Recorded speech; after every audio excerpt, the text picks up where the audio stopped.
čemu daj. Pesmica naša srca oglaša, Božja ljubezen prenaj iz nas.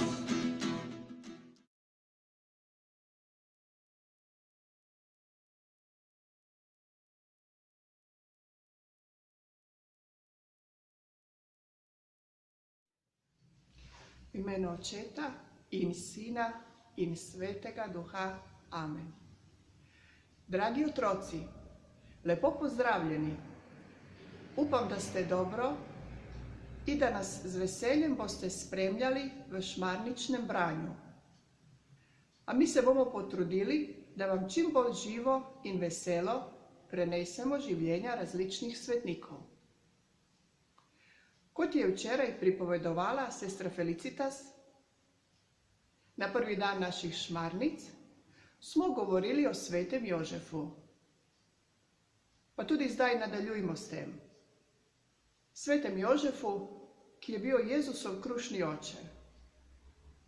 Mali angel Serafinček se je pridružil otrokom, ki so se na poti od verouka pogovarjali o tem, kar jim je gospod župnik govoril.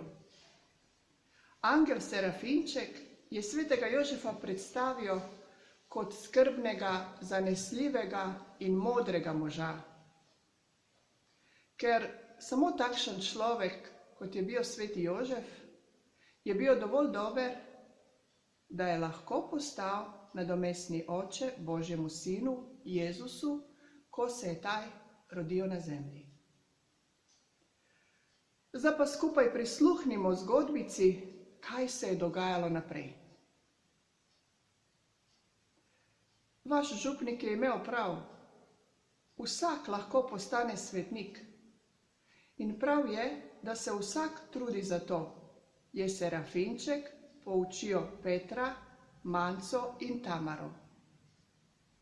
O, postati svetnik je pretežko, je vzdihnila Tamara. Zame je to neizvedljivo, je še poudarila. Zakaj bi bilo pretežko? Se je čudil Serafinček. Svetniki so nenehno molili. Jaz ne morem ure in ure moliti. Sploh nimam toliko časa, je dejala Tamara. To drži. Če bi jaz vse dneve samo molila, bi recimo zanemarila šolo, se je strinjala Manca.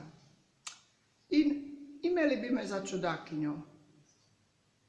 Kdo pa pravi, da so svetniki vse dneve samo molili, jih je začudeno pogledal Serafinček. Kakor nam župnik pri verouku govori o svetnikih, ti ljudje niso počeli nič drugega, kot samo molili. Niso ne jedli, ne spali. Tudi grešili niso nikoli. Bili so zelo verni in so vedno vse naredili prav. To pa res ne drži, se je zasmejal Serafinček. Svetniki so prav tako hodili k spovedi, kot to počnete vi.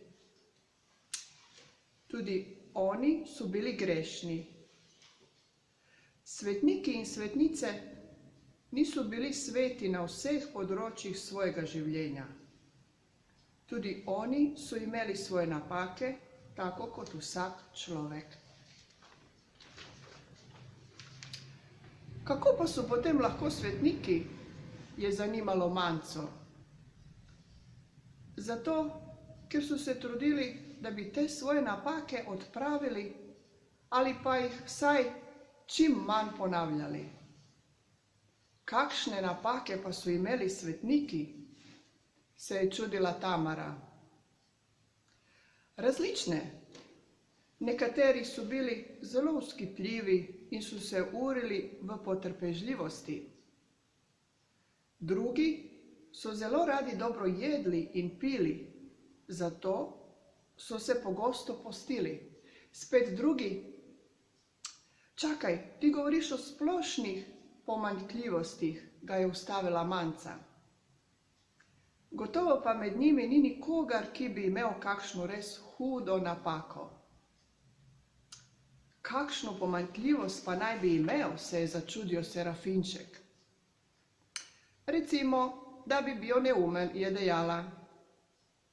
No, kaj pa pomeni biti neumen, je zanimalo Serafinčka. Recimo, da bi bil v šoli nezadosten, je hitro dodal Peter. Tudi takšni so bili med njimi. Svetniki niso bili vsi po vrsti nadpoprečno inteligentni. Bili so navadni ljudje, kakršne je ustvaril dobri Bog. Tudi niso vse dneve molili, kot ste prej govorili. Vseeno pa so veliko molili, se ni dala prepričati Manca. Za svetnike molitev ni bila kot neko dolgočasno ponavljanje. Zanje je bila molitev pogovor z Bogom. Vi se radi pogovarjate med seboj. Tako so se svetniki radi pogovarjali z Bogom. Na to pa nisem nikoli pomislil, je dejal Peter. Evo, Peter je ravno prav neumen in dokaj klepetav.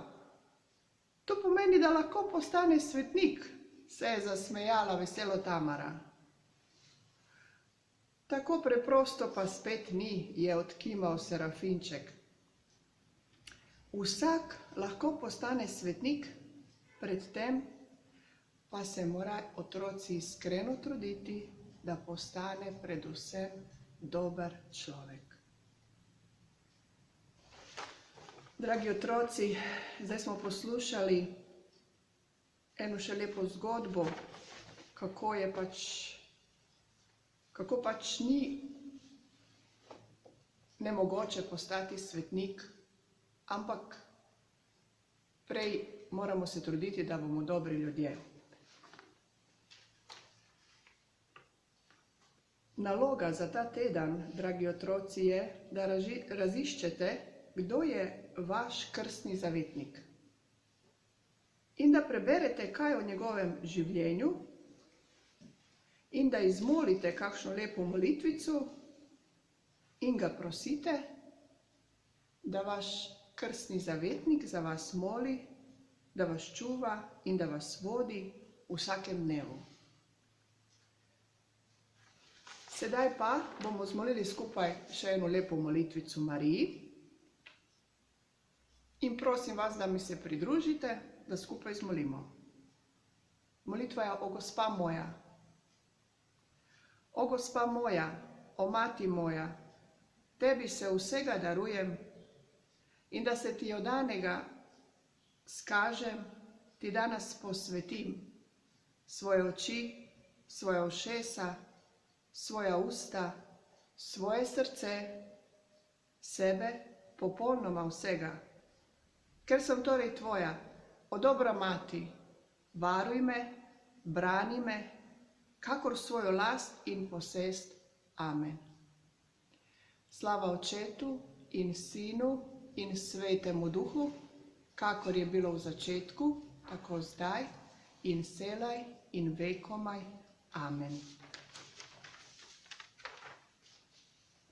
Dragi otroci, vse dobro vam želim in ostanite nasmejani in veseli. Lep pozdravček.